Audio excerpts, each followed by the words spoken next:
d'abord, il faut remonter Oui. assez loin, quand même. Bon, je ne suis pas un perdreau de la dernière année, parce que quand même, né en 31, bon, maintenant, c'est déjà loin. Donc, je suis né en Normandie. Enfin, mes parents étaient fermiers, avaient une petite exploitation, donc en fermage, une quarantaine d'hectares, à côté de Fécamp, D'accord. dans un village là, sur le pays de Caux. Et bien entendu, j'ai connu la guerre, Oui. avec l'occupation, l'arrivée des Allemands après 40. On en a même eu par période qui habitaient dans la maison familiale. Ils avaient réquisitionné des... Oui, parce qu'il y avait la construction du mur de l'Atlantique aussi. Oh non, c'était même... oui, ça c'était à la fin. Ouais. Effectivement, après, juste avant le débarquement. Mais là, à l'époque, donc avec un copain, un gamin à côté, on allait voir, parce que les Allemands avaient réquisitionné beaucoup de terrains pour faire des terrains d'aviation secondaire. Et il y en avait un en particulier pas loin qui était utilisé, et je me souviens avec un copain, on allait voir, mais on se rapprochait très près des terrains où il y avait, je me souviens, des Messerschmitt 110 qui participaient à la bataille d'Angleterre. Donc ça devait être en 41, je crois. C'est là que tu as pris la passion pour l'aviation? On va y venir. On va y venir. On va y venir. Donc, si tu veux, déjà, ça commençait à être un peu... Et évidemment, à cette époque-là, j'ai eu l'occasion de voir de multiples fois les bombardiers, parce que Fécamp, après Dieppe en particulier, donc tous les alentours de Fécamp, port, avaient été munis partout de blocos, de pièces de défense, etc. Et il y avait souvent des bombardements. Autour de Fécamp, Grandval en particulier, parce que de ce côté-là, il y avait des fortifications. Et même pour le Ré, moi j'ai vu dans les champs cultivés par mes parents, les Allemands avaient mis des canons factices, il y avait des canons en bois. Ah bon? Oui. C'est les Allemands qui faisaient ça? C'est les Allemands qui faisaient ça pour essayer de leurrer. Bon, ils n'ont jamais été bombardés. Donc, il y avait les canons en bois. Donc ça, c'était plutôt vers la fin de la guerre. Et je dirais que à cette époque-là, donc, c'était au moment du débarquement. Et Le Havre avait été en partie évacué. Donc on avait beaucoup de réfugiés havrais qui s'étaient répartis dans tous les petits villages tout autour du Havre, etc. Et pour revenir à la question, donc je me souviens très bien, un soir, j'étais avec des copains, donc on jouait, j'avais à l'époque, je devais avoir une douzaine d'années, et de voir les Lightning, et je me souviens très bien que c'était des Lightning qui batifolaient le long de la falaise, et je me suis dit, je serai pilote. Ah, c'est là que c'est parti. C'est là que c'est parti. Et voilà. C'était une grande histoire. Oui. Ça a été éclairé par le Lightning. Non, si tu veux, tout de suite, je me suis dit, c'est ce que je veux faire, je veux être pilote, et autant qu'à faire pilote de chasse. Alors, en parallèle, après, quand, à la fin de la guerre, j'ai fait quelques études. J'ai été au Havre, où j'ai passé mon bac que j'ai loupé parce que ma mère aurait voulu que je sois curé. Bon. Alors j'avais me fait faire du latin, etc. À l'époque, tu sais, tu n'avais pas tellement droit à la parole, enfin bon. Donc, je fais du latin, etc. Je me suis planté au bac et mon père m'a dit, ça suffit, bon maintenant, débrouille-toi, faut que tu trouves du boulot. Bon. J'ai fait garçon épicier à un moment, chez un oncle qui avait une épicerie au Havre. Et en même temps, il y a un de ses amis qui avait acheté un Piper Cup. Donc là, on était après la guerre. Donc il m'a fait faire quelques heures de vol, si bien que je partais souvent le dimanche matin à côté de Fécamp, mon petit vélo, et j'allais jusqu'à Octeville au Havre pour voler. Et souvent j'arrivais, il y avait des brouillards, tu vois. Ça m'est souvent arrivé de faire demi-tour. Donc c'est là où j'ai commencé à voler, à Piper Cup. Et tu as fait ton baptême de l'air sur Piper Cup? J'ai fait mon baptême de l'air sur Piper Cup, ouais. Et puis, un jour, il me dit, mais on cherche des pilotes. il y a une annonce sur le journal pour faire du recrutement. Pour l'armée ou pour... Pour l'armée de l'air, oui. Donc c'était dans les années 48, ou par là, 48. Donc j'ai posé ma candidature. Voilà. Et là j'ai été effectivement pris à l'époque où on était... C'était par région aérienne, enfin peu importe le découpage de l'armée de l'air. Donc on a d'abord eu toute une partie en tant que civil, je dirais. On nous a fait faire des tests psychotechniques, pas mal, des tests de connaissances générales, visite médicale, à la suite de quoi on nous a renvoyés dans nos foyers. Puis un beau jour, on m'a dit vous êtes pris. Donc voilà, j'étais... Avec quel âge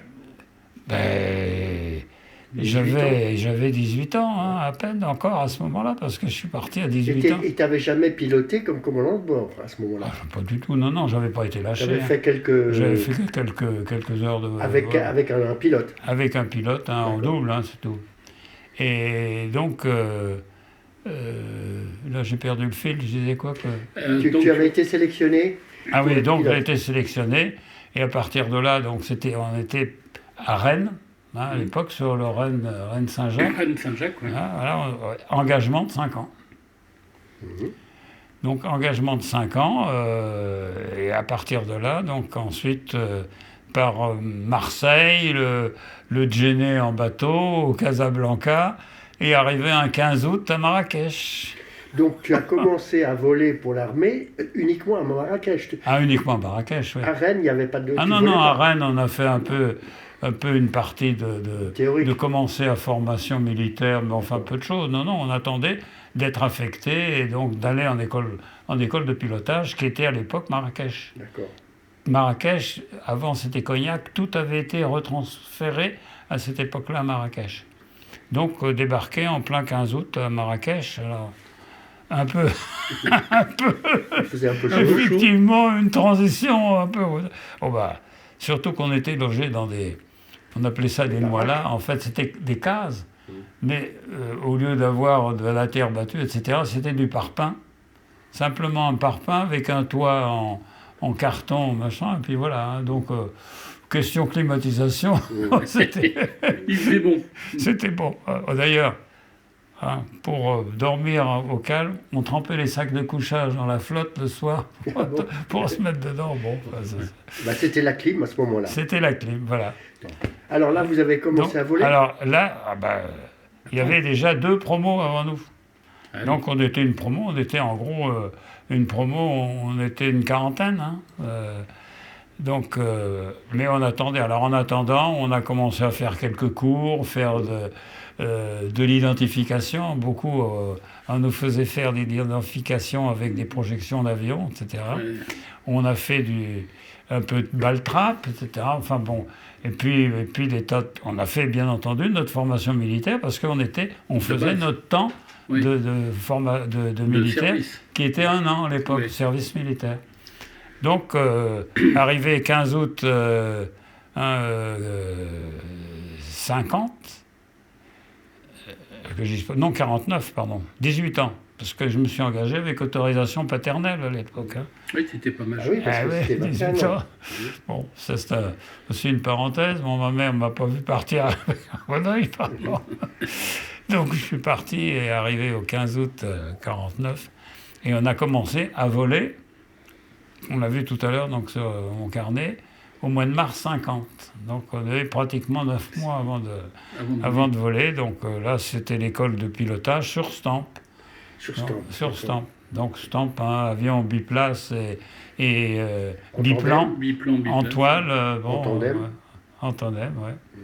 Donc on faisait toute une partie là où on était lâché. Donc, c'était la formation de base des pilotes, faire des atterrissages, un peu de la patrouille. Enfin bon, on commençait à... De la voltige?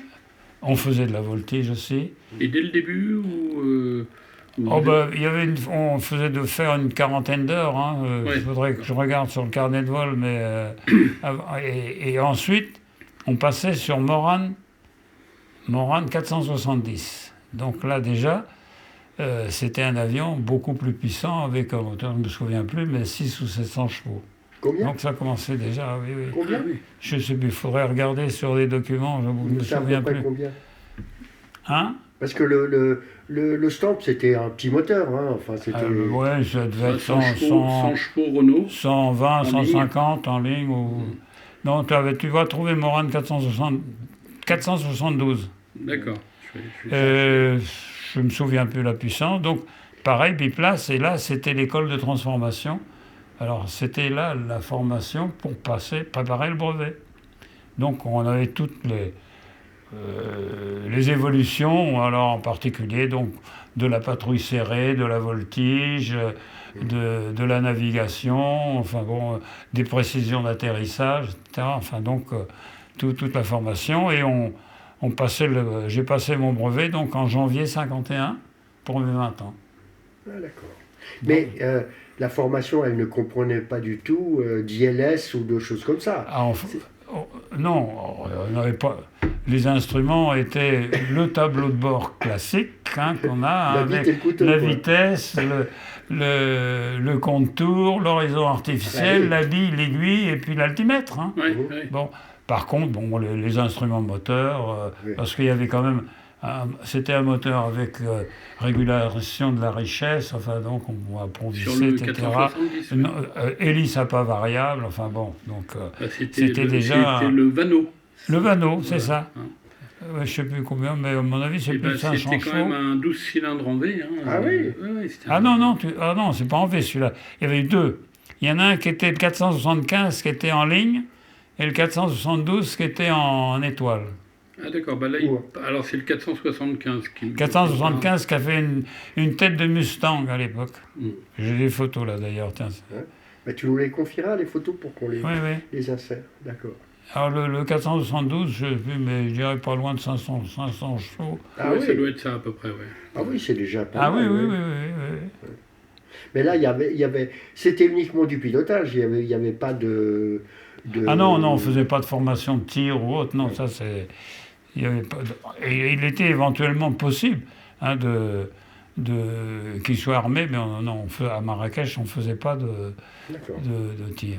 Donc, après Marrakech, ça a été Meknès. Oui. Donc, Meknès, l'école de chasse. 680 chevaux, excuse-moi. Combien 680 oui, je disais, c'est 800, 700 chevaux, pas loin, c'est ça. Ouais.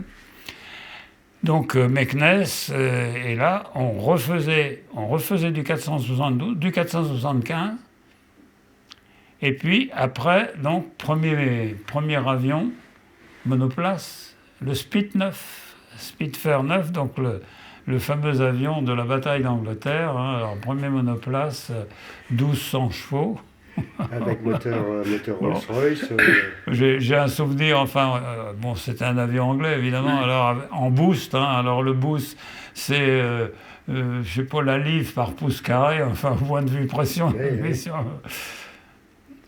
On décollait à 5 boosts. On ne pouvait pas en mettre plus parce que sinon on ne le tenait pas, parce qu'avec la coupe gyroscopique qui partait, et derrière on montait jusqu'à 20 ou 25 boosts. Ah oui, à 5 boosts, c'est-à-dire le quart, pour décoller le quart de la puissance. De la puissance, oui. Et il était turbo? Ah non, attends. Bah si, non. Oh non, il n'était pas turbo, non. Ah oui, c'était du... Ah, oui. Et les moniteurs exercés faisaient le double Immelmann au décollage. Tu vois, l'Immelmann, c'est la figure, une boucle, demi-tonneau, et il faisait la même chose en sens inverse. Donc ça veut dire deux demi-boucles inversées au décollage avec la puissance qu'il y avait sur cet avion. Hein. Donc ça devait être passionnant. Enfin, un avion comme ça doit être quelque chose. Hein. C'était un avion extraordinaire, très léger. Hein. Très léger, très puissant. Pour faire les points fixes, il fallait attacher la queue. Ah oui. Sinon, il passait sur le nez. Alors, inconvénient, c'est que c'était un avion dont le moteur était refroidi au glycol. Refroidissement par eau, liquide. Donc, Meknès, on avait quand même des températures assez élevées. Donc, pour le roulage, il fallait le limiter. Alors, j'ai un bon souvenir, c'est qu'on avait une piste, en gros, qui était nord-est, sud-ouest, et elle était en déclinaison, c'est-à-dire qu'il y avait un trou vers vers l'est, et puis on était au-dessus, et alors on décollait à contre-piste, avec la puissance qu'on avait, vent ou pas vent. Et mon jour de décollage solo, mon premier vol, je pointe, je décolle. Au moment où je décolle, il y avait un avion qui se posait en face. Ah oui. Alors, j'ai le réflexe, basculé, hop. Bon, donc première émotion. Voilà. Parce que Voilà là, le souvenir le de Spit, mon premier vol. il n'y avait pas de double commande sur le Spit? Ah non, c'est une monoplace, il n'y a pas de double commande. Ah ouais, Alors, ils les ont faites après. Après, si tu veux, pour les vols, maintenant, Non, tu as des pour les avions. vols de tourisme, ben, Voilà, les gens c'est qui ça. veulent faire Comme James a fait. il y a toujours maintenant sur ces... Il y a encore des monoplaces, hein, mais il y en a Oui. quelques-uns qui ont été aménagés justement oui. pour permettre aux gens de faire un tour de Spit. C'est ce en qu'a double. fait James. James avait fait en il y Angleterre. a 4 ans, 5 ans. Oui, il y a 5-6 ans. oui, Voilà, je me et souviens. il a fait son vol en speed. Voilà. Ouais. Et alors là, effectivement, en Spit, donc on faisait à ce moment-là la phase aussi, tout à l'heure, bombardement, tir au sol, etc. D'accord. Ok. Bon. Et alors là, dis-moi, tes impressions à piloter le Spit, c'était un...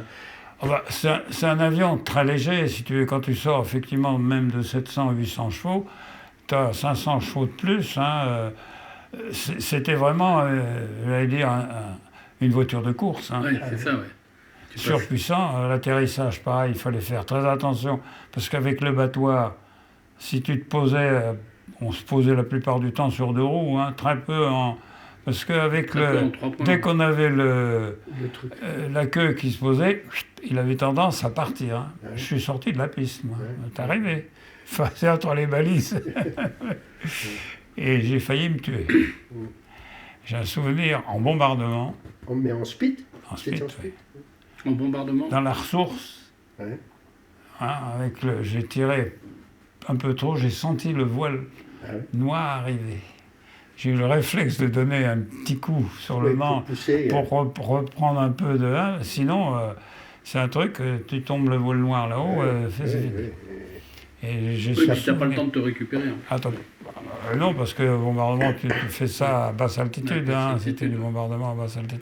Et alors, quand tu passes du Vano et puis que tu passes sur Spit et que tu commences l'entraînement donc de tir et de bombardement, vous aviez des briefings au sol avant parce que tu es sur un nouvel avion, tu es en solo. Et C'était tu fais un truc relativement nouveau. rudimentaire. Ouais.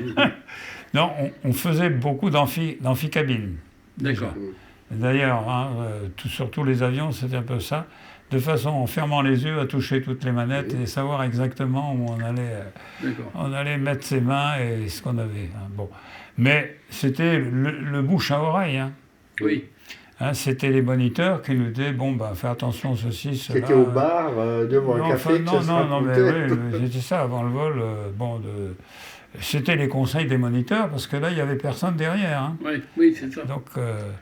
Donc le fait de ne pas mettre trop de pression d'admission au décollage, attention au lever des roues, parce que avec le grand battoir d'hélice qu'il y avait Ah oui, il y en devant, a qui sont Oui. qui sont passés Ouais. devant. voilà. Alors moi, sinon, j'ai eu juste une expérience un peu particulière en planeur, parce qu'on commençait en bijab, Mhm. et puis après on passait sur Fauconnet. hein, Alors, le Fauconnet, c'est très léger, exactement comme ça. Et puis, une sensibilité aux commandes extraordinaire. Donc, le premier décollage, quand ah bah il était oui, tout seul, ah oui. on Ah partait ouais, comme ça, ouais. il fallait le récupérer. Ouais, parce que le bijab, il était plus mou. Bon, il était beaucoup plus lourd.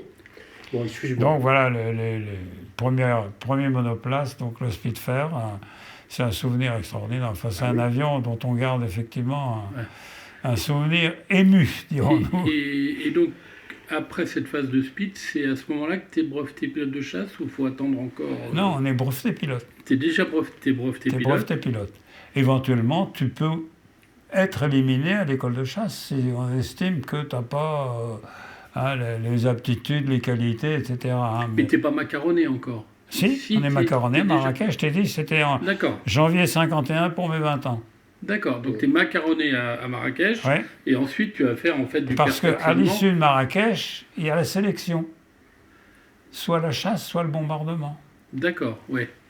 Ok. Donc, il y a cette sélection qui se fait à l'issue de la formation de base, disons. D'accord. Voilà. Ok. Et donc toi, tu as choisi ou tu as tu... été sélectionné pour la Non, chasse. si on te dit vous prenez la chasse, voilà. Bon, je suppose que c'était sur des critères. Oh, j'ai quelques notes, mais on en parlera peut-être, j'en sais rien. Bon, Vas-y. Vas-y. Il était difficile à poser. Le problème, c'est qu'il avait un train assez étroit. Ah oui. Donc il fallait faire très attention. Être bien à plat. Bien attention, je te dis en particulier, se poser sur deux roues. Hein. Ouais. Dès que la queue descendait, tu avais effectivement l'effet gyroscopique qui se faisait sentir. Ah, je vais vous quand même lire ça. Ah oui. L'école de chasse, hein. Base aérienne de Marrakech, voilà. On va parler des notes militaires, on ne va pas en parler. Note technique professionnelle, très bon élève qui possède une excellente instruction générale. A obtenu de très bons résultats, 5e sur 75. Bravo. Au concours de fin de stage, etc. De plus, améliorer ses connaissances militaires, se classant 9e sur 63 au peloton, enfin, très bon esprit, calme et discipliné. Voilà. Alors après... Et là, tu avais quel grade? J'étais troufion, simple soldat. Ah oui, et après, donc, on a passé les pelotons, caporal, etc., pour être sergent, en fait. Alors, qu'est-ce qu'il y a encore? Marrakech, ça, c'était à la fin. Marrakech, caractère ouvert, sympathique, avide de connaissances, s'est montré un pilote doué et très équilibré. A obtenu de très bons résultats dans toutes les matières et plus particulièrement en vol de groupe. Bravo. Parce que tu as fait de la patrouille. J'ai fait de la patrouille. Tout à l'heure. Si tu veux, c'est ça sans doute qui a fait que dans toutes mes notes, bon après, ça a dû me suivre. Ouais, d'accord. Voilà. Bon, ça après c'est à Marrakech, hein, on en reparlera peut-être. Voilà, d'autres. Bon. Non, je crois que... Mais attends, on va le mettre à part. Oui, parce que ça... Il y a les autres qui vont avec derrière, mais ça, bon. Donc, je ne sais plus, là, donc on était parti sur quoi Alors, du split, tu nous as raconté le split, donc ça devait être quelque chose. C'était vraiment, effectivement, la Formule 1, hein, à l'époque, hein, oui. Ouais. Donc, après le split, eh bien, donc, à l'issue, d'abord, on a eu un peu, quand même, de droit de permission, donc je suis rentré, quand même, au bout de 2 ans. Ouais. Tu es resté 2 ans sans revenir en France? 2 ans sans revenir en France, pratiquement. Je suis rentré en 50, hein, on est parti 49, 50, 51, dans l'année 51, donc 2 ans. Alors là, mes parents étaient fiers quand même. Bah oui, et surtout l'uniforme, la casquette, le truc. Ouais. Et donc, mais armée de l'air, à l'époque, et je crois que c'est toujours un peu ça, que j'avais beaucoup apprécié. On a eu un moment d'interruption, je ne sais plus, eh bien on est devenu moniteur. Moniteur. Mais moi, je suis allé à Marrakech pendant 1 mois, etc., former les jeunes sur T6. Donc, si tu veux, d'élèves, on était devenus moniteurs du jour au lendemain. Donc, c'est quand même assez intéressant. Ouais. Mais pour jusque-là, il n'y avait aucun pilotage aux instruments, enfin la ILS, etc. Ça n'existait pas? Ah, ça n'existait pas. D'accord. Écoute, j'ai fait du Super Mystère, on n'avait pas l'ILS sur Super Mystère. Ah oui, d'accord. Il y avait quoi? Il y avait le Radio Compas. C'est tout. C'est tout. Et VHF, les radios. Oui, bien sûr. Mais on sait pas de transpondeur, bien sûr, etc. Enfin, on avait quand même l'IFF. Si. C'est quoi ça? C'était pour signaler en cas d'émergence, en cas d'urgence. Ah oui. D'accord. Mais c'était pas de transpondeur. Hein. Ah ouais. Non. Ben oui, mais et Dieu sait qu'on connaît les défauts du radiocompas. Hein, ça peut... On en parlera peut-être si on va plus loin. les problèmes de radiocompas. Et donc, après...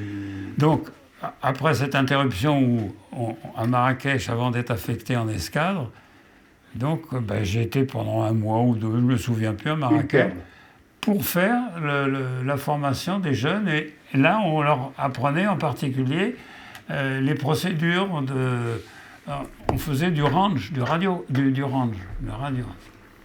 C'était une technique à l'époque d'approche de percée par mauvais temps. Ouais. C'est-à-dire avec un système d'antenne, il y avait un quadrillage de l'espace où tu avais des A d'un côté, l'autre quartier des N, des A, des N.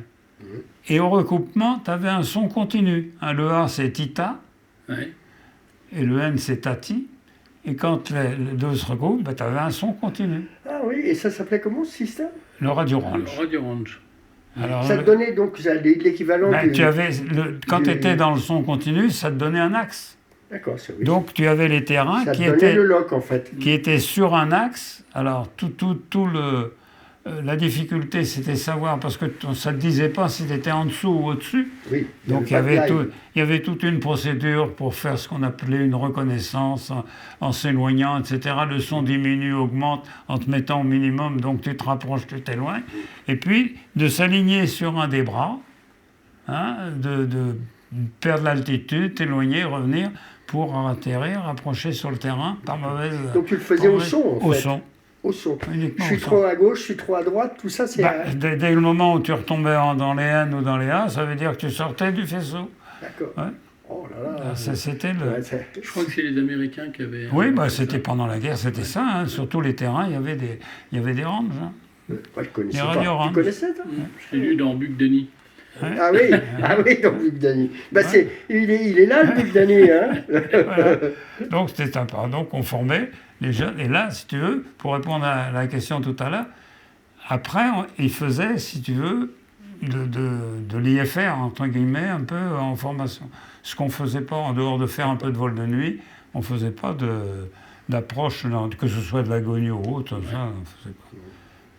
Par contre, à Meknès, on en faisait un peu de gonio.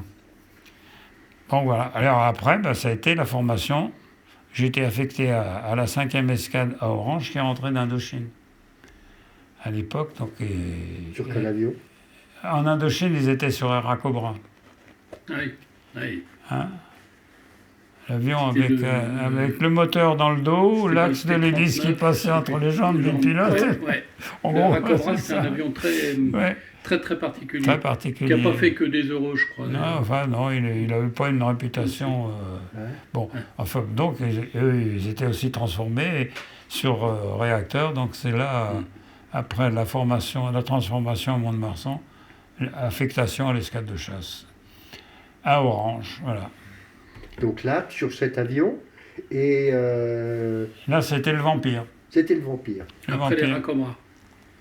Ah ben eux, ils étaient... Air Cobra, c'est en Indochine. Hein. Ah oui, d'accord, donc ils ont... Non, c'est quand ils sont entrés, ils étaient ils passaient directement sur Vampire aussi. Alors raconte-nous un peu ce que c'était que le Vampire. Donc c'était le premier réacteur. Le Vampire, c'est anglais, en fait, finalement. Dessus, il y avait d'ailleurs un réacteur qui était un Goblin, qui était un réacteur anglais. Hein.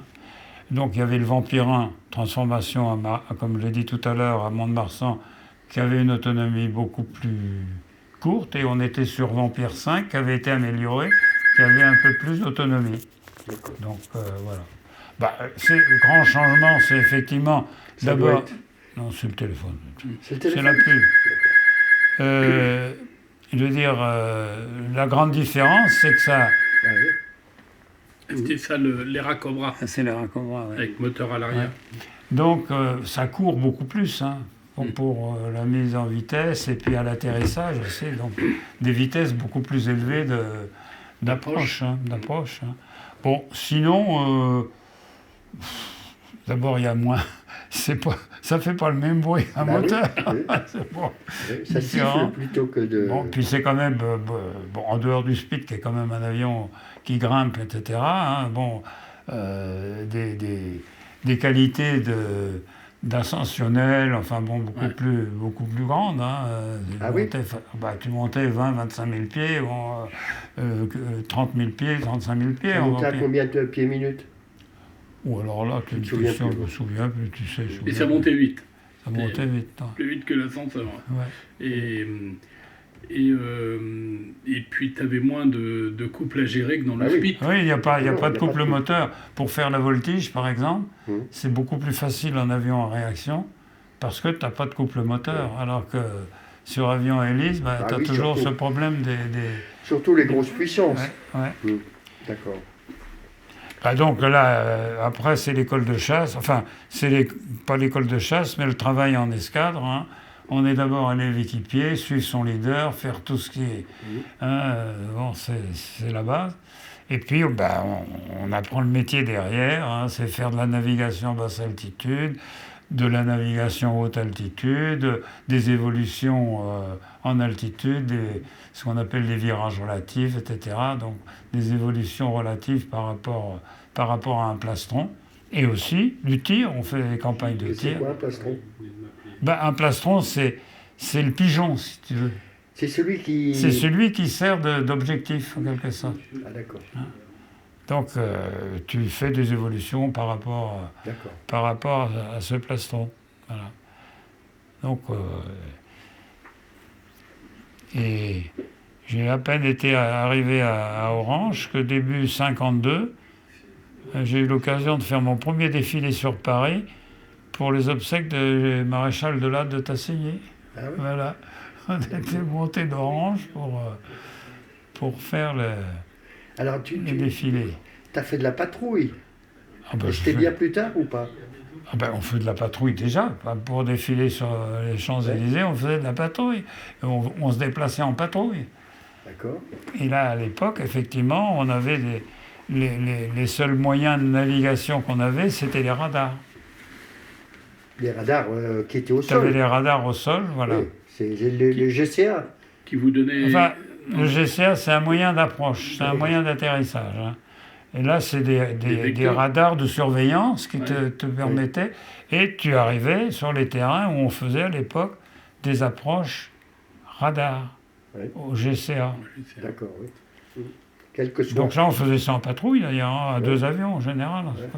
Sur le GCA aussi, vous étiez à deux Ah oui, avions. oui, souvent. Parce qu'ils oui. donnent les écarts 2 en ou degrés, 3. puis en descendant. Voilà, En Oui. fait, ils En fait, au GCA, ils ne donnent pas de cap. Ils disent, le GCA, de si degrés tu à veux, droite. c'est en quelque sorte l'opérateur au sol Oui, qui donne. qui, lui, a sa pente. Hein, et il t'amène dans l'axe. Oui. Et à partir du moment où tu es dans l'axe, tu ne dis plus rien. C'est lui qui te donne les instructions. Trop bas, etc. Enfin, à droite, à gauche. Mais de j'en ai degrés, fait, etc. moi, avec notre instructeur à Saint-Dié-de-l'Hôtel. Comment il s'appelait le... Jean-Marie Bachelot, non? Non. Ah, t'as pas pu faire de GCA à Saint-Denis? Non, mais il nous emmenait avec Jacques à Chambon. Brissy. Oui, à Brissy, À Brissy, on en faisait ouais. avec un DR 400. Ouais. Comment il s'appelait, celui qui Jacques avait... Chambon. Chambon. Avec Jacques Chambon, ouais. Avec ouais. Chambon.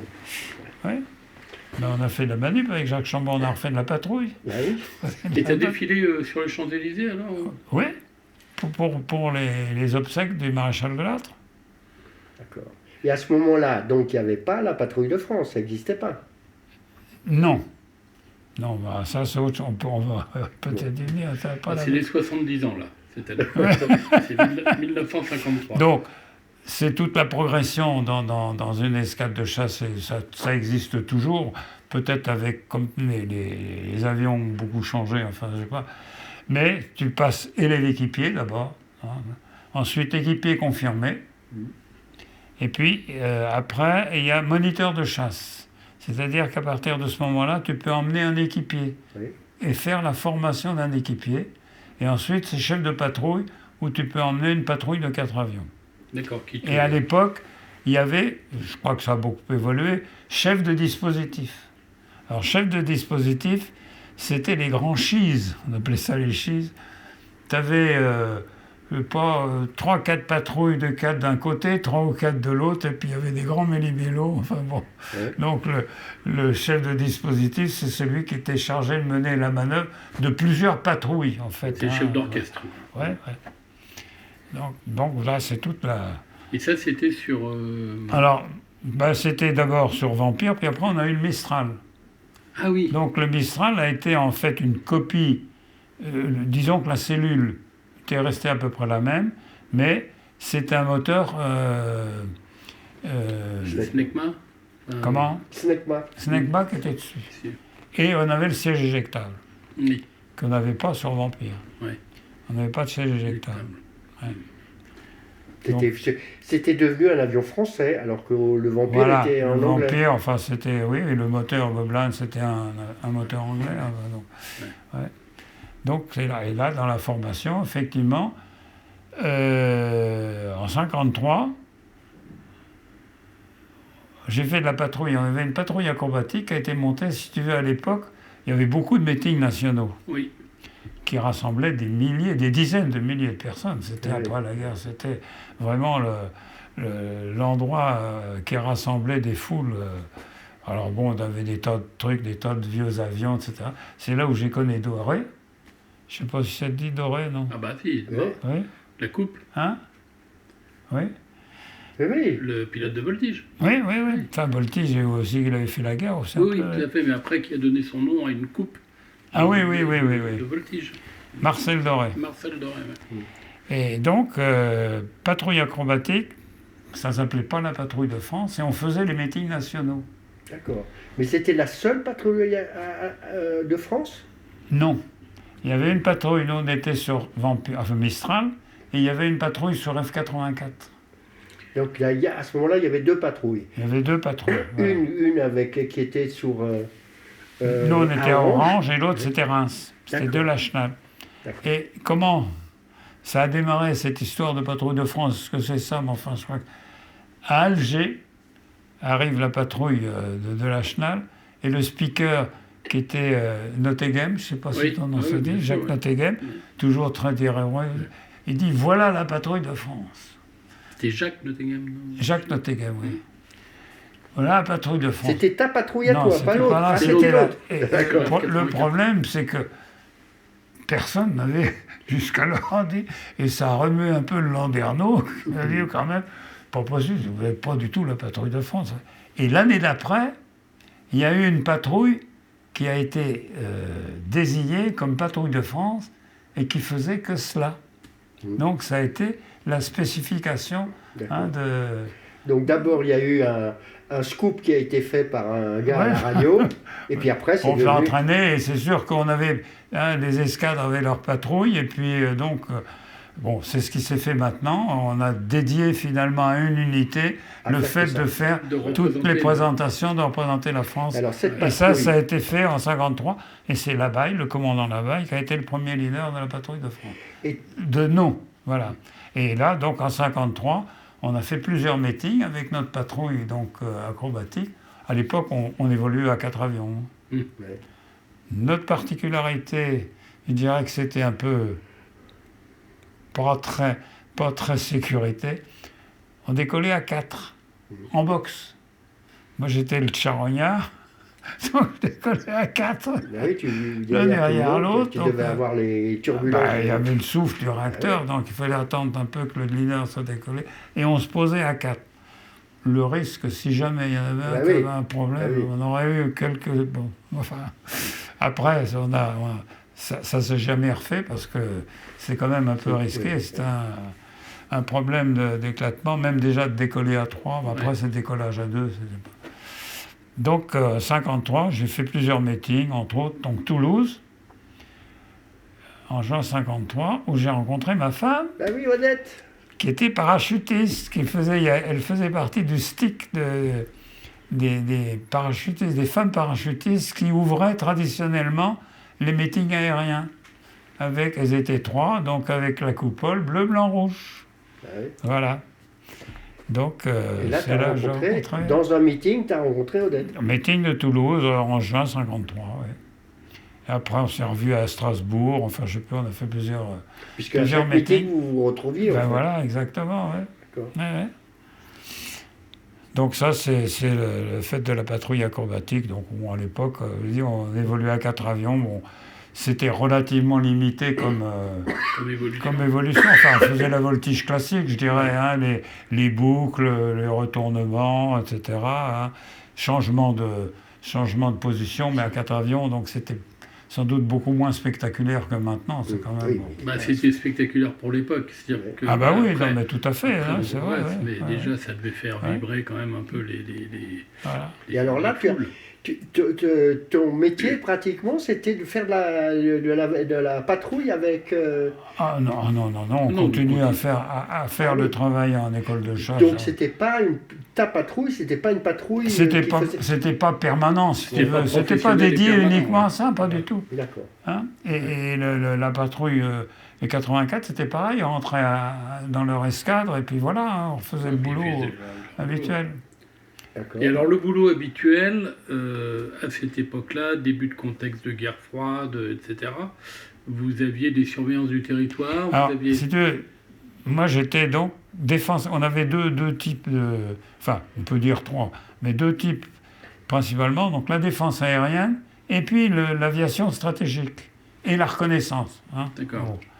Et il y avait de la chasse de nuit aussi, enfin, donc voilà, mais les grosses différences, c'est-à-dire que nous, c'était uniquement défense aérienne, alors que les 84, etc., F-84 ou autres, ils faisaient du stratégique, c'est-à-dire éventuellement bombardement, support derrière les lignes, etc. Alors que nous, c'était uniquement la défense aérienne. Donc vous faisiez des exercices d'interception. Voilà, exactement. Ouais. Okay. Alors là, c'est plutôt chevalier du ciel. Tu vois. Oui, ça c'est Bugdani, il est là. Interception des raids, aller reconnaître des avions, ce qui se fait toujours d'ailleurs. Ouais, un intrus ou un avion non identifié, donc on va le repérer, on va le reconnaître. Alors c'est des avions, ça c'était sur quel avion ça ?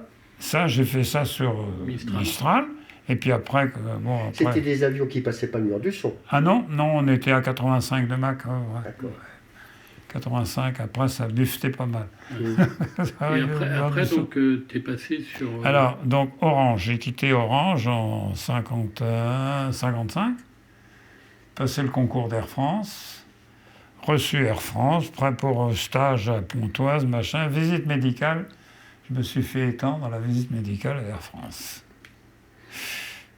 Ils m'ont trouvé ce que j'avais déjà sans doute depuis longtemps depuis toujours, un trouble électrocardiologique, ça s'appelle un bloc de branche. Bloc de branche gauche, je l'ai aussi. Voilà. Donc voilà, bon, alors qu'est-ce que je fais ? Bon, j'ai vendu, j'ai fait de l'assurance, j'ai fait un peu d'assurance. Alors du coup, tu as quitté le... Ah ben j'avais quitté l'armée. Mais alors c'était en quelle année ça ? Pardon ? C'était en quelle année ? 55. Ah D'accord. oui, tu avais quel grade ? J'étais sergent-chef. D'accord. Ouais. J'étais chef de patrouille, effectivement, à l'époque. Ouais. Je crois que tu avais fait 15 ans d'armée. Non, tu as fait... Oui, mais voilà, c'est pas fini, donc. Air France, machin, donc j'ai vendu, avec en particulier les marins, je faisais de l'assurance capitalisation. J'ai fait ça pendant un moment. Puis je voyais les traîner, les avions. Oh, je dis... Il faut que j'y retourne. Exactement. J'ai reposé mon truc, l'armée m'a repris sans problème. Ah oui. Et alors, mais ils n'étaient pas au courant du bloc de branche ? Je passais mes visites avant, je passais mes visites médicales à Orange. J'ai jamais eu de problème, on m'a jamais posé de questions. Et quand j'ai passé mon premier électrocardiogramme pour rentrer à l'armée de l'air en 49, il y avait pas... j'ai jamais... Si je l'avais su, j'aurais peut-être pu passer ma visite civile aussi en même temps.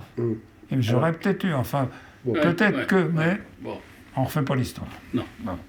Donc, puis au bout d'un moment, en 56, j'ai dit, allez, je repose ma candidature, l'armée m'a repris et je me suis retrouvé à Rabat.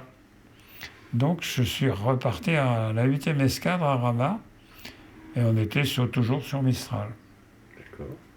Et là, à peine arrivé, donc peu de temps après, Algérie.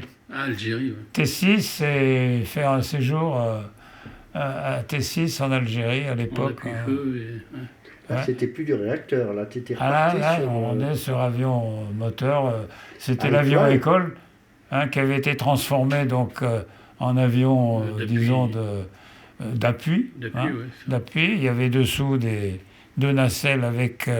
de chaque côté, deux 7.5, on pouvait mettre des roquettes, des bombes, etc. Enfin, c'était vraiment le sol. Ah oui, mais dans les horaires, il fallait faire très attention. Il y avait des mitrailleuses sur le... on avait monté des nacelles, il y a une photo, genre, on mettait on avait des mitrailleuses, donc on faisait de la puissance. Alors, les missions, d'abord, on faisait un peu de vol montagne, un peu ouais, parce que c'est quand même l'aérologie avec des avions légers, c'est quand même particulier. Oui, parce que là, tu dois avoir des turbulences. Oui, et puis donc, passer l'école, etc., le sens du vent, enfin, dans les vallées, pas se mettre au milieu de la vallée, mais voler plutôt d'un côté, parce que si tu as un problème, que tu es obligé de faire demi-tour, enfin bref.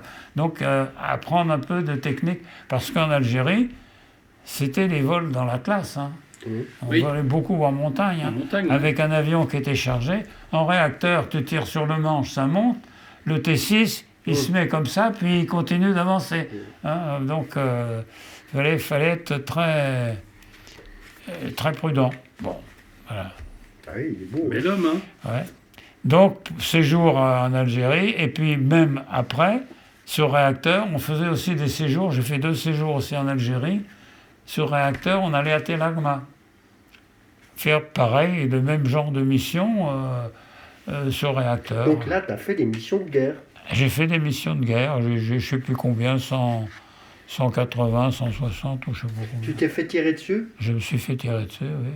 Je me souviens très bien. Ah ouais.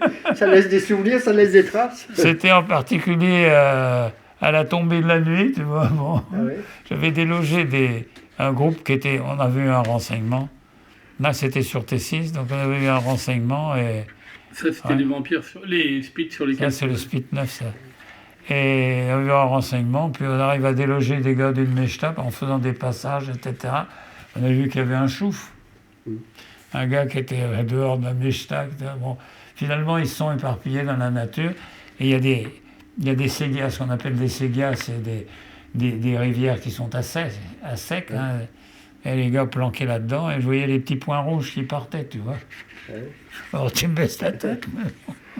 T'as eu des trous dans les ailes? Non, mais j'ai eu une patrouille une fois d'un équipier qui avait des trous dans la queue. Ouais. Donc, Rabat, j'ai fait pas mal de temps, et puis j'ai demandé à être muté à Creil. Parce qu'avec Odette, on voulait se marier. Voilà. À Trèves? À Creil. Creil. Donc là, je suis passé sur Super Mystère, donc le premier avion français supersonique en palier. Ouais. Voilà. Donc je suis arrivé à... Ça, c'était une bête de course, ça aussi. Ah oui, c'était la bête de course, ouais. Donc Creil, là, rebelote, pas longtemps après est arrivé, nouveau séjour en Algérie sur T6, donc j'ai refait un séjour... Donc tu as fait Creil et tu es reparti en Algérie? Et je suis reparti en Algérie sur T6. Alors tu es passé du Super Mystère V2 de nouveau au T6? De nouveau au T6, mais c'était les séjours. À l'époque, toutes les escadres avaient ce qu'on appelait des escadrilles d'avions légers d'appui, hein, donc détachés, des pilotes... par rotation dans ces escadrilles. Ouais. Et de nouveau mission de combat? De nouveau mission de... Le Super Mystère, c'est celui-là? Voilà, c'est ça le mystère. Oui, c'est déjà beaucoup plus moderne. Ça, c'est pris en Algérie, d'ailleurs, ça. Ça? Oui. J'avais fait une mission d'appui en mystère. Ça, c'est les T6. Voilà, c'est des T6. On était à Polcazel, on les avait un copain qui était assez artiste, qui les avait baptisés en requins. T'as pas vu? Oui, avec la mâchoire. La gueule devant, oui. C'était les requins. Oui. Là, on était à Polcazel, sur les hauts plateaux, la plaine d'Alpha, là, entre les 2 Atlas au sud d'Alger. Et ça, c'est un accident? Ça, c'est un copain descendu en vampire, qui s'est fait descendre et qui s'est craché dans un oued. Il a réussi à s'en tirer. Il a eu une balle qui a coupé une durite d'essence ou d'huile de pétrole. Extinction, donc... Alors là, on est en quelle année, là? Attends, ça dépend. Creil, 60, dans les années 60. Et qu'est-ce que tu faisais à Creil? J'étais chef de patrouille, donc faisais toutes les missions de défense, toujours pareil dans la défense aérienne, donc, des missions d'assaut, des missions d'entraînement, de vol. C'est toujours le travail de chasse de la base. Hein. Et c'est là... En grade, tu... Alors, j'ai passé, mais quand j'étais au Maroc, enfin en formation, il y a eu un moment où on a sollicité les pilotes pour aller en Amérique. Ah bon? Quoi faire en Amérique? Former. Se former en Amérique, oui. Le Top Gun, non? Oui, les premiers à l'époque, après la guerre, parce qu'il y en avait eu pendant la guerre. Jacques Chambon a été formé aux États-Unis. Et là, on demande des pilotes pour aller aux États-Unis. Moi, je dis pourquoi pas. Bon, enfin bref. Et puis, Toubib, j'avais tendance à avoir un peu de tension. Le Toubib me dit, écoute, hein, t'es bien là, tu restes là. Parce que... je sais pas, bon, est-ce que c'était le coup de la blouse blanche, je sais pas, mais enfin bon, j'avais un peu de tendance. Donc il me dit, écoute, hein, donc je suis pas parti aux États-Unis. Et évidemment, tous mes copains qui sont partis aux États-Unis, ils avaient la formation des cadets et ils ressortaient sous lieutenant. Et nous, ben, on restait sous-off. J'ai passé, mais à Orange, quand j'étais en escadre à Orange, on avait un caporal pilote sur réacteur. Pilote de Vampire. Comme en 14. Et alors après, effectivement, bon, l'armée a décidé quand même qu'on a fait un stage à Caen, etc., un truc, et on est passé officier. Donc, voilà. On est passé officier, donc bon, après sous-lieutenant, lieutenant, capitaine, enfin dans le... le cheminement. Et alors, c'est quand j'étais à Creil, en 61, qu'on a eu l'opportunité de faire une expédition en Extrême-Orient. Donc, le Super Mystère, à l'époque... Pour aller vendre le Super Mystère. Non, c'était les manœuvres OTAS. L'OTAS, c'était l'organisation OTAN, mais OTAS pour le Sud-Est asiatique, hein, dans lequel alors il y avait les Américains, les Taïwanais, les des Australiens, les Thaïlandais, enfin bon, donc c'était l'organisation comparable à l'OTAN. Et il y avait des manœuvres. On devait aller donc à Bangkok faire des manœuvres. On est parti de Creil en 61, donc avec un avion, on n'avait pas le ravitaillement à vol. Hein. Non. Et on n'avait pas de jerrycan pour faire le plan. Alors on était parti en double, c'est-à-dire qu'il y avait des gens de la 12e escadre de Cambrai, donc c'était un déplacement mixte. Hein. 5 avions. 5 avions, donc préparation, des cartes, les moyens de navigation, radio-compas uniquement, un radio-compas système électromagnétique, très sensible aux orages, aux perturbations électromagnétiques. Hein. Ça vous donne simplement l'indication d'une balise, et puis avec ça, débrouillez-vous. Bon. Donc, préparation du vol, à l'époque, j'étais chargé de préparer, parce qu'on préparait les étapes. Hein.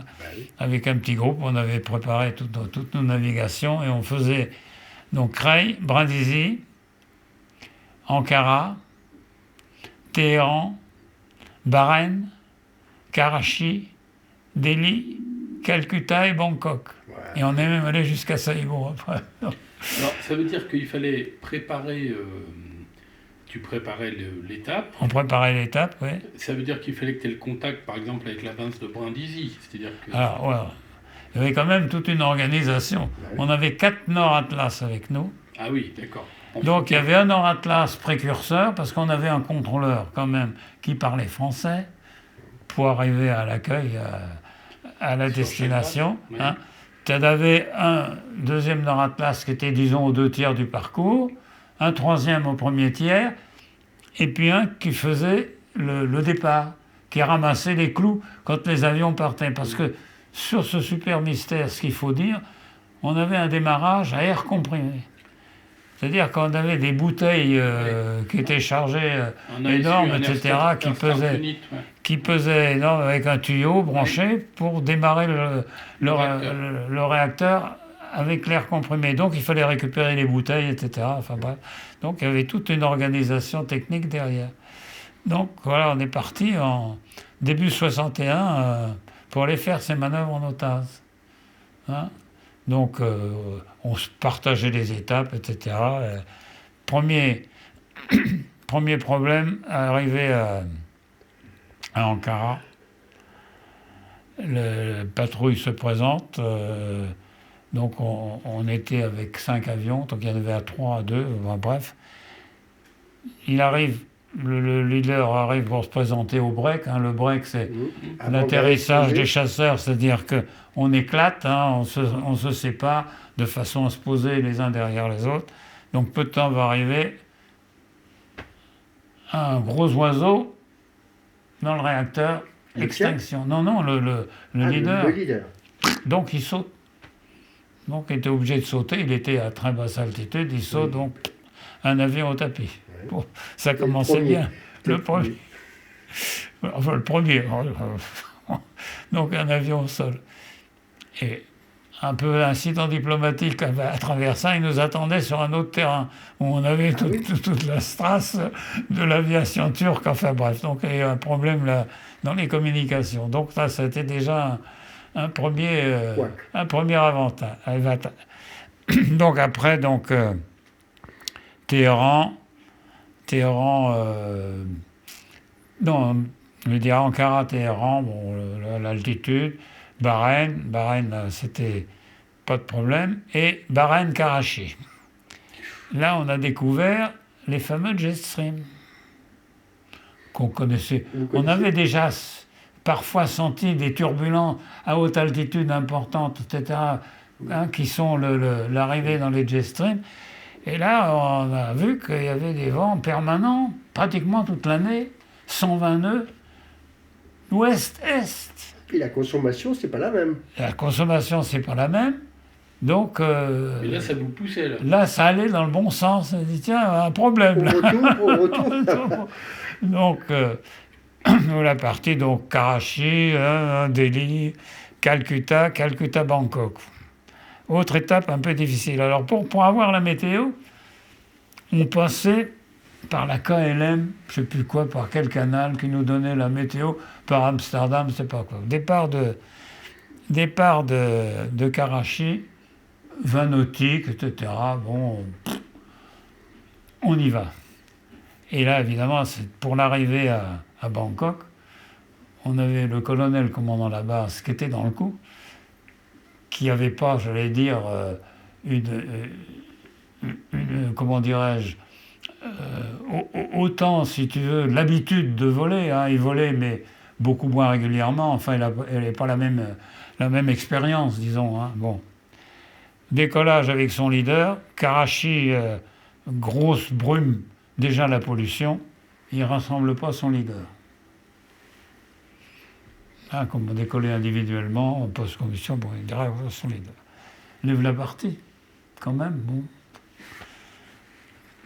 Le leader, qui était à l'époque le commandant des opérations, donc il y avait le colonel avec lui, il part, on n'avait qu'un seul radiocompas en cours de route, c'était Rangoon, en Birmanie. Bon. Il n'avait pas de radiocompas à Rangoon. Bon.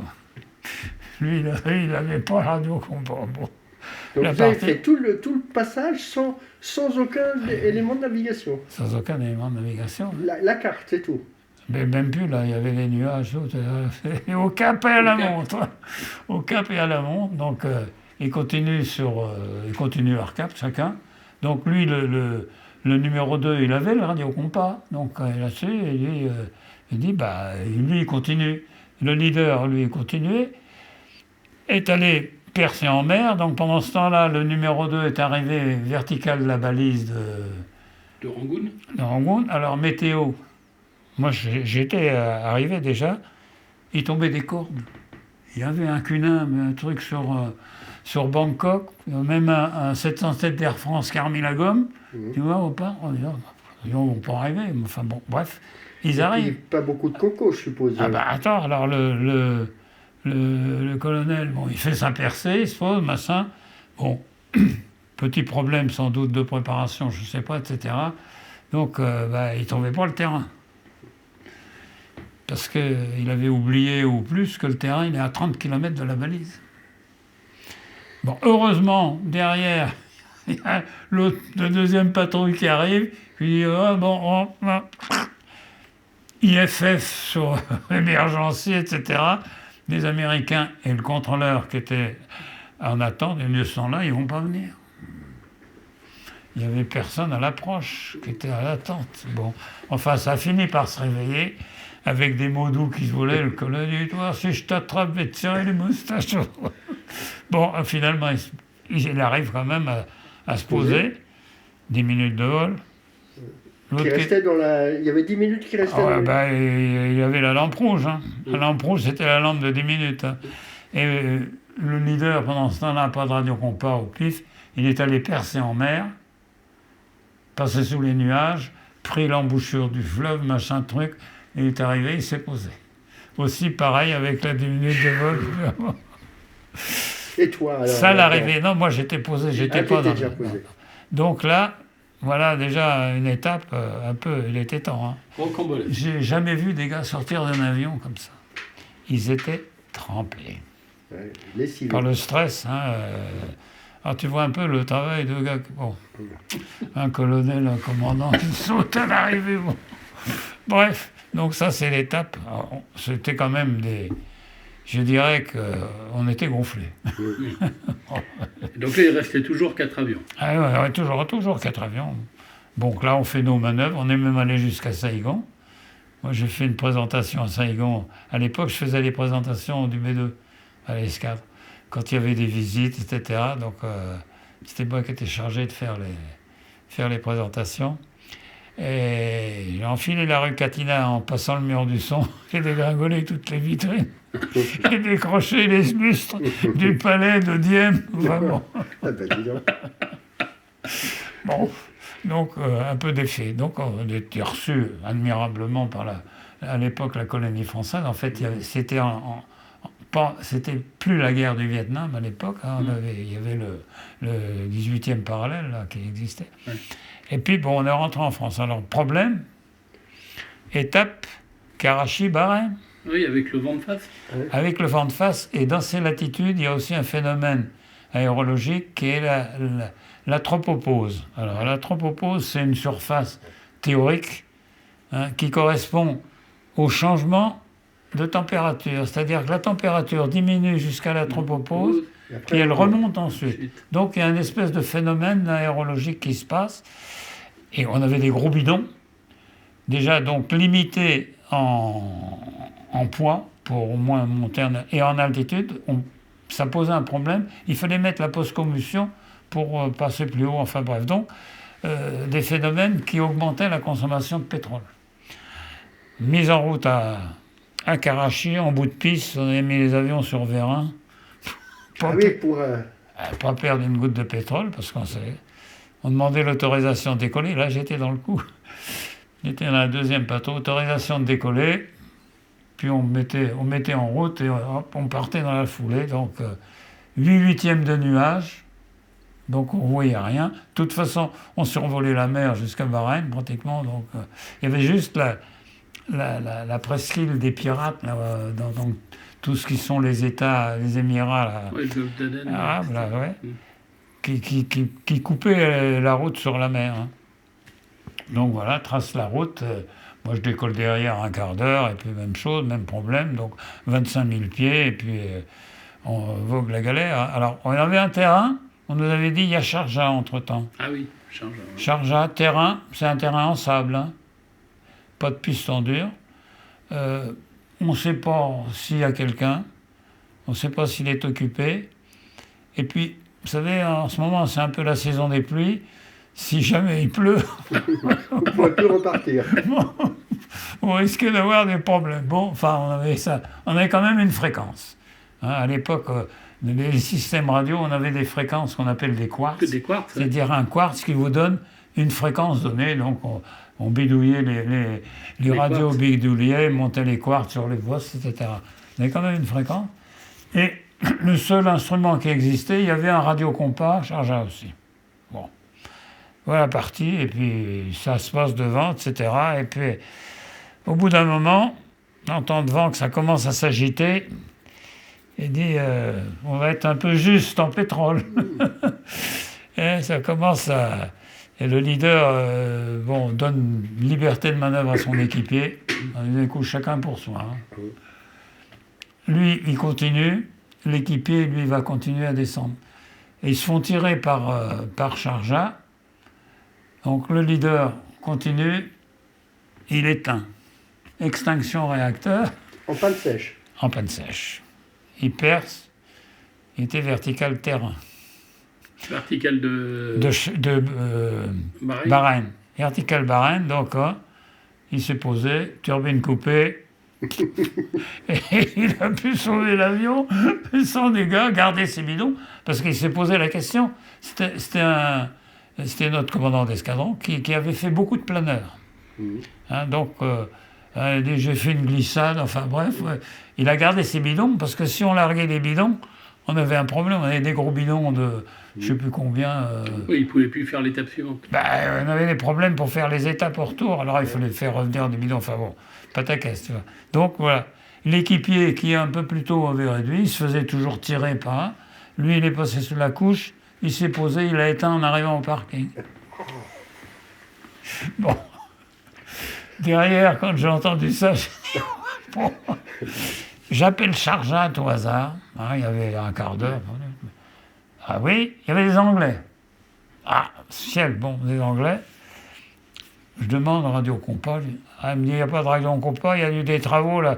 Le câble est coupé. Donc, t'es sur la couche. Bon. Le pif. J'avais eu le pot. Juste avant, sur la côte des Pirates, un trou.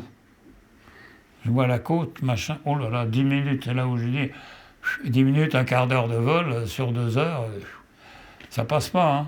Hein. Bon, donc pas de contact Radio Compas avec Sharjah, donc pas de possibilité de percer au Radio Compas. Au pif, percé en mer, retour, on se pose à Sharjah. Sur la piste en terre où il y avait un escadron de Hunter, il y avait des Anglais. Donc, il y avait quelqu'un à la tour, là. À la radio. Il y avait un Anglais. Il y avait un Anglais, ah bah oui. Parce que toi, tu as considéré qu'il fallait se dérouter parce que moi, je dis, je prends pas le risque. Ah oui, oui, si les autres sont pas de sèche. Déjà, tu sais, bon, et ça aurait peut-être passé, mais... Tu as pu prendre un peu de pétrole à Sharjah? Ah bah alors, Sharjah, oui, mais il y avait des Hunters, donc pareil, ils avaient du kérosène. Hein. Donc c'est aussi des réacteurs, donc pas de problème. Hein. Et la caractéristique des Hunters, pour démarrer, ils avaient un système de cartouches. Oui. Ils avaient des grosses cartouches à poudre qu'ils mettaient sur leur réacteur, donc déclencher la cartouche qui lançait le réacteur. Donc pas notre système, nous deux, parce que c'est bien gentil d'être posé à Sharjah. Ben oui, tu pouvais bien démarrer alors. Ah, voilà. Bon, posé à Sharjah, les Anglais, oui, mais le Nord Atlas Ballet. Ah oui. On a demandé à nos amis de la Tour s'ils ne pouvaient pas le contacter, ils ne pouvaient pas le contacter, donc le Nord Atlas s'est posé aussi à Sharjah. Ben oui. Pour te faire démarrer. Pour nous faire redémarrer le lendemain.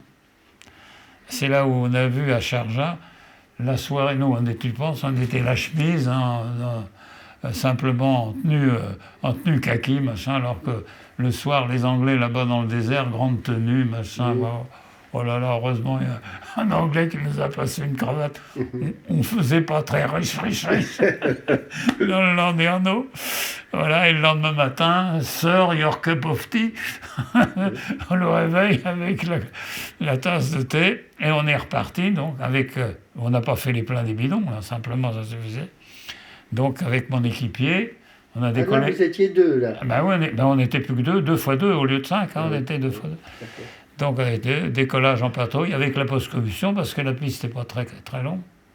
Et donc direction Bahreïn. Direction Bahreïn, post-combustion. On leur a enlevé quelques centaines de mètres de piste. Oui. Avec la poste. Ah oui, c'était du sable. C'était du sable, donc enfin bref.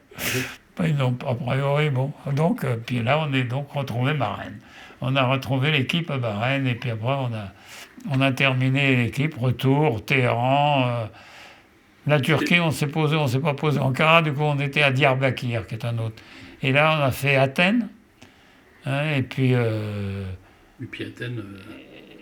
Athènes Brindisi. Athènes, non, à Rome. On s'était reposé à Rome. Enfin bon, on a fait des étapes différentes. Puis on est rentré à Creil.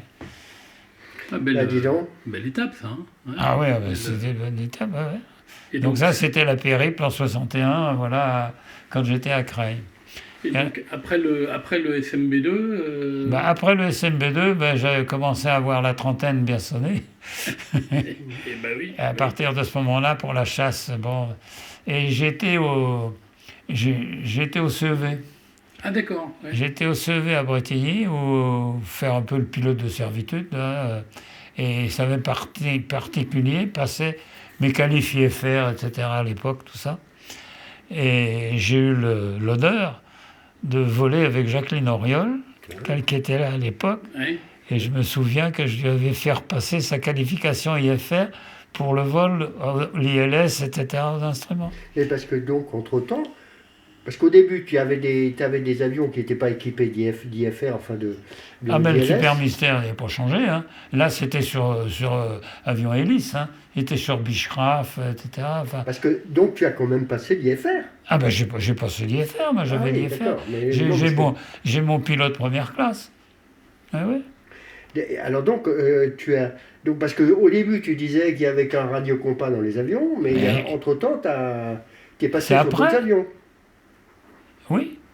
Après, si tu veux, au CEV, je suis passé sur des avions moteurs qui étaient équipés d'ILS. Ah, ok, d'accord. Ok. Et là, tu avais passé l'IFR. Et là, j'ai passé l'IFR. D'accord. Ouais.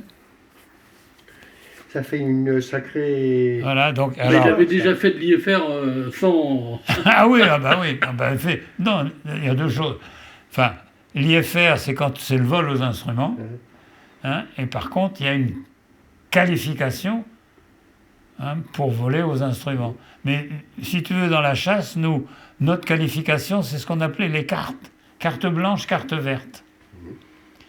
La carte blanche, si tu veux, tu avais des normes différentes de la carte verte. Si tu veux, carte verte, tu avais des variations de pas plus de 2 degrés dans ton approche, de vitesse, etc. Donc, si tu veux, Pour faire du GCA, c'est-à-dire que tu avais des normes plus contraintes que pour la carte verte. Hein. Si tu veux, je dis, la carte verte, c'était peut-être 4-5 degrés.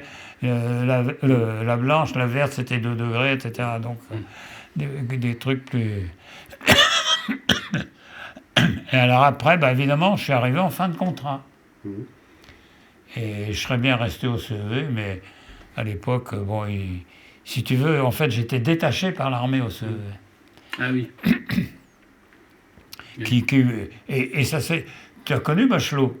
Oui, Jean-Marie, oui. J'avais fait la même chose que lui, en fait, à l'époque, c'est ça. C'est ça, il a été détaché par l'armée au CEV pour faire le pilote. Alors, je me suis baladé, je suis allé en Allemagne, etc. Et là, tu as fait du Paris aussi on faisait en escade, on en avait en escade, des Paris, oui. Du Paris, faisait du Beechcraft, du Siebel. Est-ce que tu as fait du Mirage? Non, je n'ai pas fait de Mirage. Non. J'ai pas fait le B2, c'est beau déjà.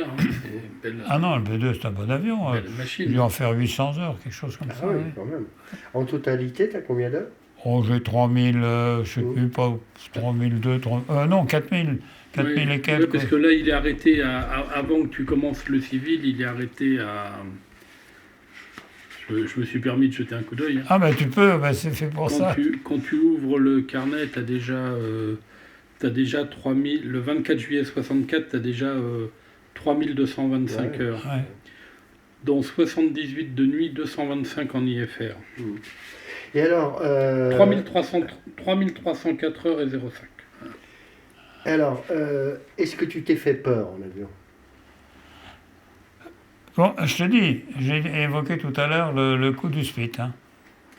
Oui. Le bombardement, là, j'ai bien réagi. Ah oui, quand tu as vu les gars qui te tiraient dessus? Non, quand j'ai senti que j'allais avoir le voile noir et que j'étais en pleine ressource, le nez en l'air, après un bombardement. Voilà. Alors, et pendant ce temps-là, Odette a continué à sauter en parachute ou pendant Odette, elle a fait pas mal, elle faisait beaucoup de meetings. Hein. Elle est même allée sauter en Suède. Enfin bon, elle faisait toujours du parachutisme. Et il sautait à l'époque à Gisy-les-Nobles, enfin à côté de Sens. Hein. Ouais. Ouais. Donc elle faisait beaucoup de meetings nationaux.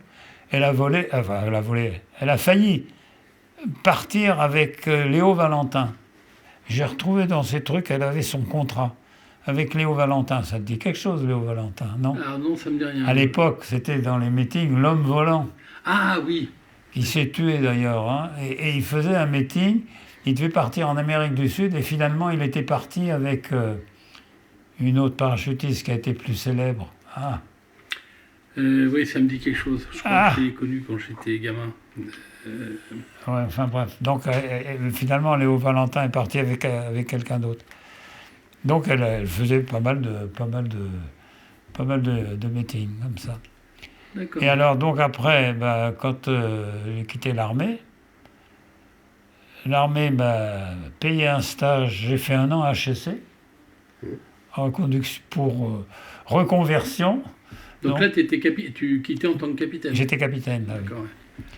Donc, il y avait un concours, je ne sais pas quoi, fait par l'intermédiaire de la Chambre de commerce de Paris, enfin, qui dépendait, HEC dépendait de CCIP. Donc, j'ai fait 1 an HEC.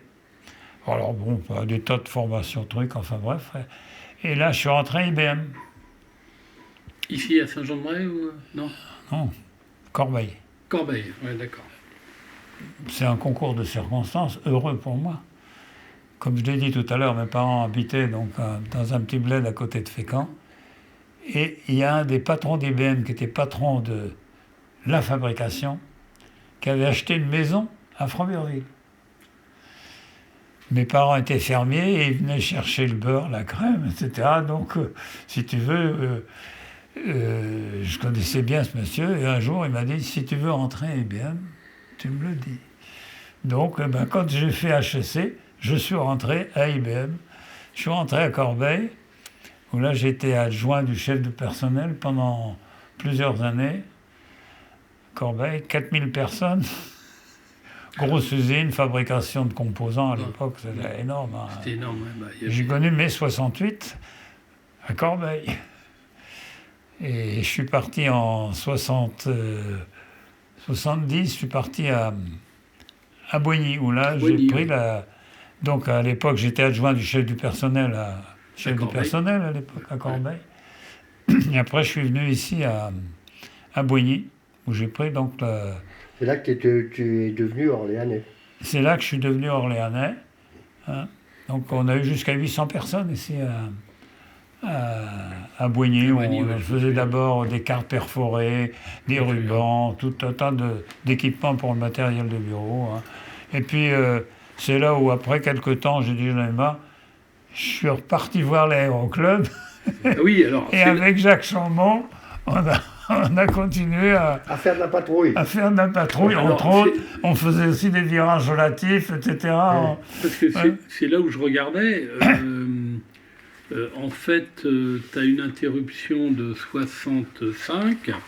Jusqu'à reprendre à Saint-Denis-de-l'Hôtel, pardon. Oui, jusqu'à reprendre à Saint-Denis-de-l'Hôtel. Donc tu arrêtes. C'était plus sur réacteur, là. Ah non, c'était plus pareil. Bon, on s'est bien amusé. Ouais. Tu arrêtes en 64, 65. 65, j'ai dû arrêter, oui. 65, oui, 66. 65, 66. Donc tu faisais de l'entraînement sur Fouga aussi ou... Ah ben c'est au CEV. Au CEV. C'est à Bretigny. Au CEV, je faisais aussi la formation... Enfin...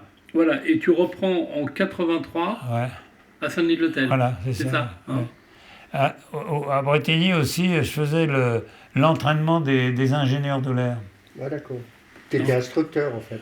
Ouais, enfin je faisais effectivement instructeur sur les ingénieurs de l'air. Donc on faisait du Ciebel du Nord, qui était l'équivalent du Ciebel. On faisait du Fouga Magistère. C47, tu as fait un peu de... J'ai fait du Dakota. J'ai ma qualif Dakota. Et tu as du Nord 1101, etc. Du SO30P. Bah dis donc. Oui, t'as... Et donc tu as arrêté de voler 18 ans, pratiquement. Ah. Peut-être. 65-83. Ah oui, c'est ça, ouais. Et donc quand tu es arrivé en 83, tu T'as volé avec Jacques Chambon tout de suite ou... Ah, j'ai volé avec Jacques Chambon, oui. Enfin, Jacques Chambon qui m'a relâché assez rapidement. Oui, je vois. Il y a 1h45 minutes, 1h25, 15 minutes, Dijon-Longuevic, Val-Suzon. Oui, on était, c'était ça, on passait. Il m'a emmené à Dijon, et puis sur le terrain où il y avait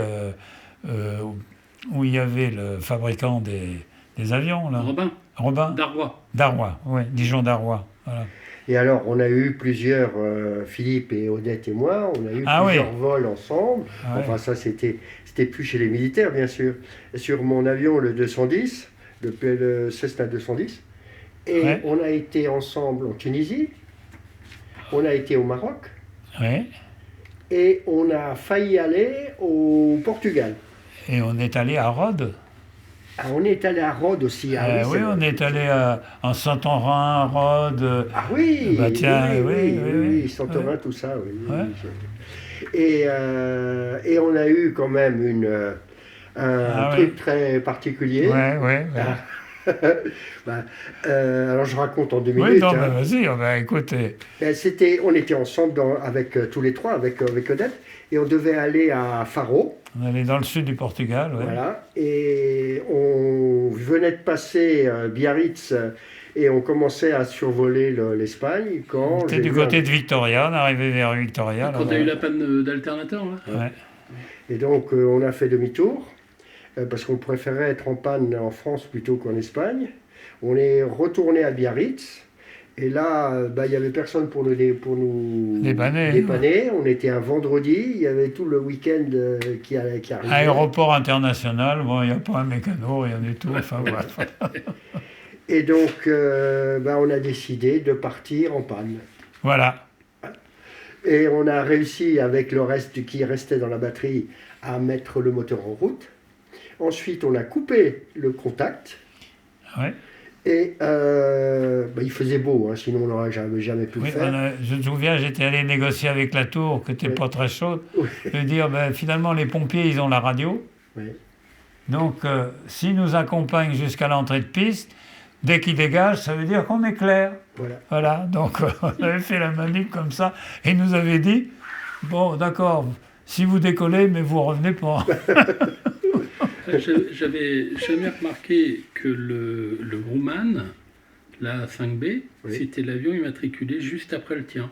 Fox Golf India, Charlie Kilo. Ah oui, Charlie Kilo, je me souviens, j'ai volé dessus. Et c'est juste après le tien. Fox Golf India, Charlie Julie. Et donc, on est parti de Biarritz pour aller à Orléans, contact coupé, et Philippe avait la carte. Il disait, tu prends 10 degrés à droite, tu prends 3 degrés à gauche. Oui, parce qu'on n'avait pas de radio. On n'avait pas de radio, on n'avait pas de transpondeur. Toutes les zones avec nécessité de contact radio. Donc, des fois, on visait la limite.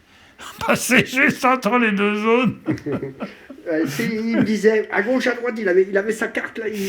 On a eu une pause, c'est qu'il faisait un temps purel. Il faisait très beau, donc... on est rentré comme ça, à vue, avec le train sorti. Parce que comme il n'y avait pas de batterie, donc on ne savait pas. Voilà. Ça vous est arrivé une autre fois aussi, de rentrer de Tunisie avec le train sorti? Oui. J'ai eu ça, c'était carrément une panne hydraulique. Moi, je suis rentré de Tunisie sans pompe à vide.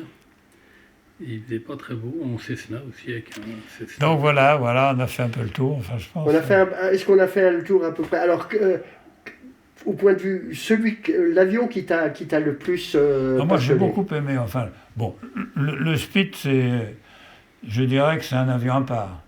Concours. Moi, je dirais qu'au point de vue réacteur, le B2 était un excellent avion. Dans ça, j'ai pas une expérience sur des chasseurs autres. J'ai fait un tour de Hunter.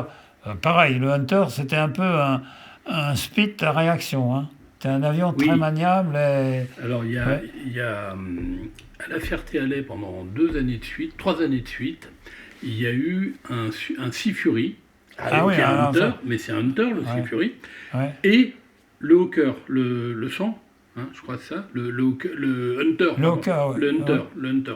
Et il faudra que je t'envoie les photos. J'ai des photos magnifiques de ça, où tu vois le Sea Fury, donc, qui est l'avion le plus puissant avec le moteur à hélice, 5000 chevaux.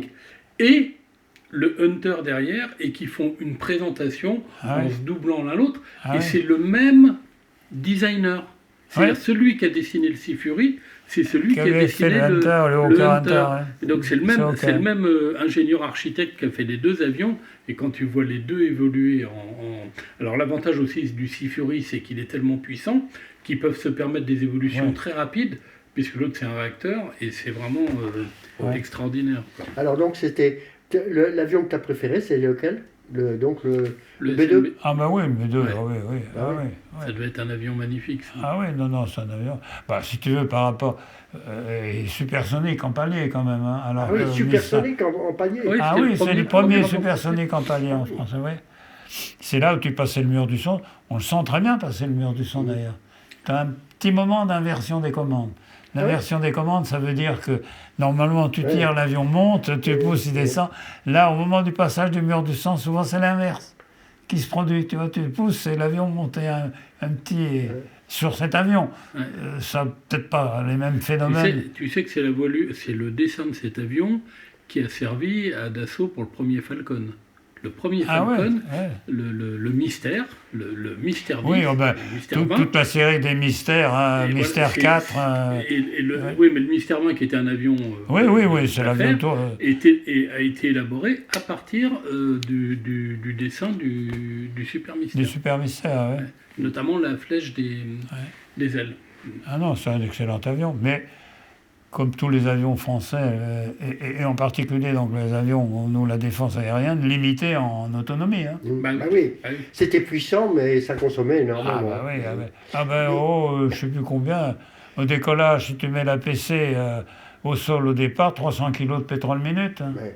Bon, voilà.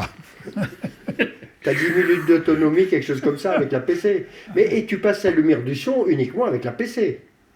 Ah oui, en altitude, oui, avec donc, la PC. Autrement dit, ton passage du mur du son, tu le faisais pas longtemps. Hein. En altitude, la PC, tu peux la garder plus longtemps.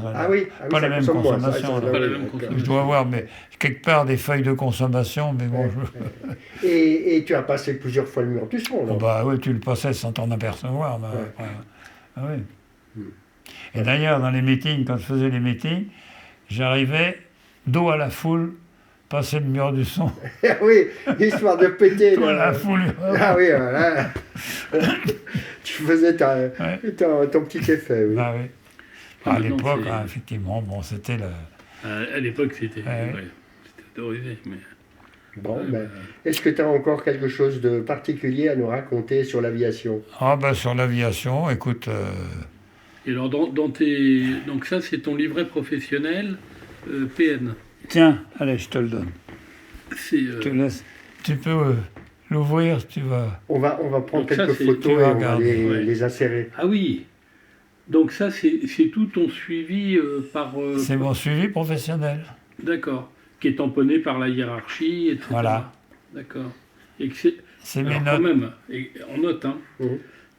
1er octobre 54, excellent pilote, assure avec soin son rôle d'instructeur, tant au sol qu'en vol, sera présenté au brevet de CP en janvier 55. Doit réussir facilement. Ayant passé avec succès les épreuves du brevet de chef de patrouille, assume avec entière satisfaction ses nouvelles fonctions en vol. Et surtout l'élément du 1er avril 58, donc il y a pratiquement 65 ans, élément exceptionnel sur le plan aérien, tireur d'élite au cours de la dernière campagne de tir RR, excellent au sol. Voilà. Donc, et le commentaire final de son patron, c'est élément exceptionnel. Voilà. Et donc là, on voit dans l'histoire que nous a racontée... c'est Otelli, pardon. Ouais. Et dans l'histoire que nous a raconté Philippe tout à l'heure, on voit bien l'éjection du pilote qui a pris un oiseau, on aperçoit légèrement l'oiseau dans l'entrée d'air du réacteur, là, et qui a fait caler son avion.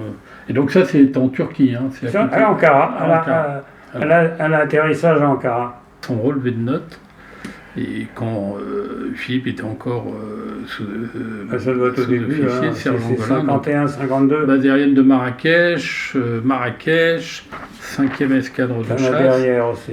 Et avec toujours des appréciations, très bon élément, très bon militaire. Et ce qui caractérise certainement le plus Philippe, enfin avec l'avis qu'on partage Jean-Philippe et moi, c'est le caractère ouvert et sympathique. Ah oui, en plus. Voilà.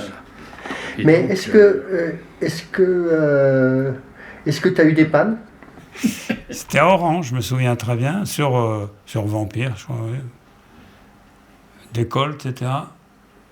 Et puis, en vente arrière, machin, j'entends un boum. Je me repose. Oui. Dans la foulée, je me repose. J'arrive jusqu'au parking, comme un autre. Quand les mécanos regardent, ils ne pouvaient plus bouger la turbine. La quoi? La turbine? Elle était bloquée? Il y avait le palier qui était descendu. Et il y a eu un autre cas après, différent, mais avec le même truc. À la mise de gaz au décollage, ça s'est produit, donc il a éclaté, la turbine a éclaté au moment du décollage. C'est là le moment où... Donc c'est ça pas le bon moment. Bah, c'est un palier qui se...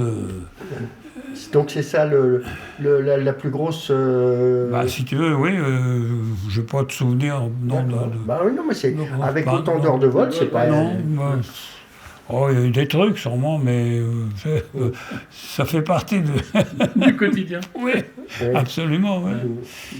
Bah oui. Il y a vraiment que des appréciations. Ah bah, tu sais, bon, je crois que bon, ça...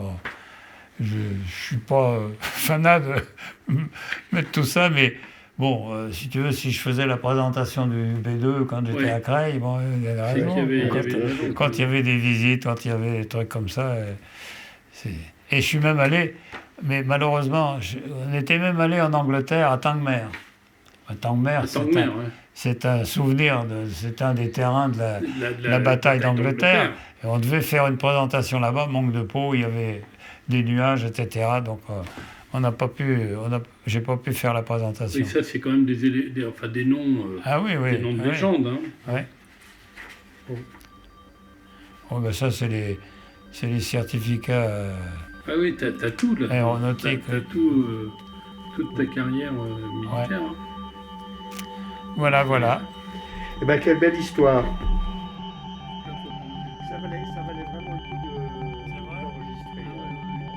Ça sert à quoi tout ça? Parce que